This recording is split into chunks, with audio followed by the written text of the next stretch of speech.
David, genuine 50-50 fight between two of the top heavyweights, Joyce, Joe Parker. How do you see it going? I see fireworks. I see two fighters who have got it all to prove.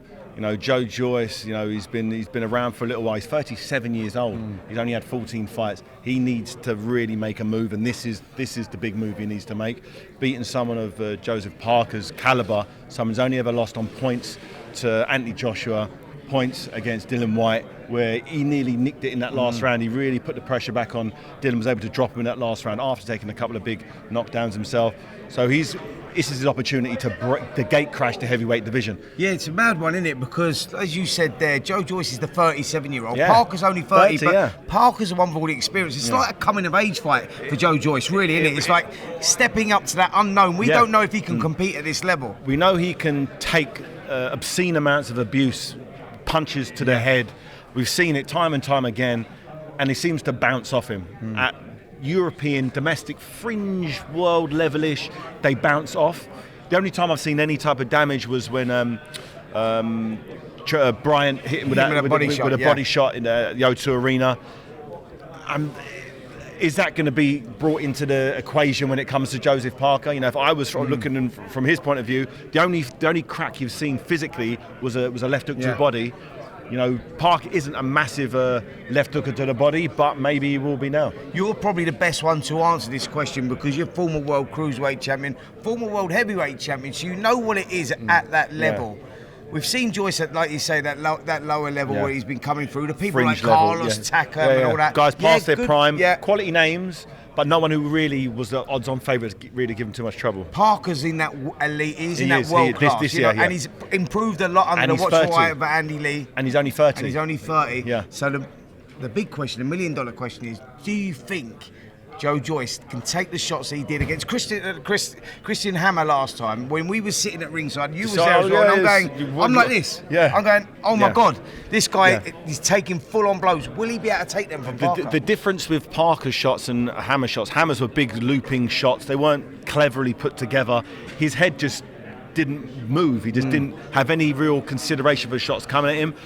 The way I see Parker can potentially win this fight is by putting 3 or 4 shots. One big overhand right that's going to land, left hook right hand, rattle him to a stoppage. I think it's going to be very difficult to keep him on his back for 10 seconds. Sure. And so I think the only way Parker's got a chance of stopping him is by hitting him with crisp, sharp shots, which he does. He puts clusters of punches together really well, and I think he has the style to potentially cause Joyce some horrible situations in the fight. He's not going to want to go toe-to-toe slugging it out with Joyce. He's a slick boxer. He's got Andy Lee in his corner, comes from the Fury camp. They're super smart. They understand the game of boxing. They know about jabbing and moving, know about killing the clock. They can tie Big Joyce up inside. It's a very, very tough fight for Joyce, but he's the favourite. If you talk to anyone, course. He's a massive favourite. I think definitely Parker's been overlooked in this fight, and he has the tools to really cause Joyce some massive problems.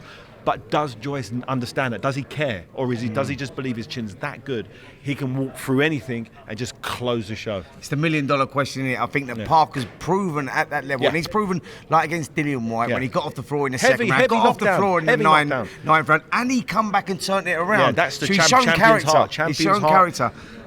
Can Joyce come through those times? When he's getting in there, and that's unknown. It's that's unknown. The excitement about this fight. I'm going to put you on the spot, Dave. I've got to do it. I've got to do it. Who wins and how? I can see it happening both. I can see Joyce absorbing everything that Parker throws at him, like he has done, like the Terminator, who just soaks it up and just keeps walking forward. I can see that happening. I can see him breaking Parker's heart. But I could also see Parker nail him with a cluster of punches against the ropes, and the referee jumps in and stops the fight. I can see it happening both ways.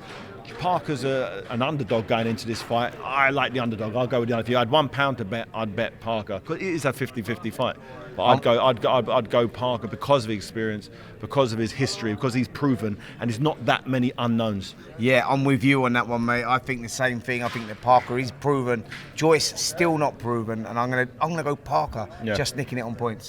I can see it happening. You'd earn some money on that one if it was on there. Listen, we'll have a chat afterwards. Listen, mate, thanks so much as always. See you Saturday. Definitely. Well done.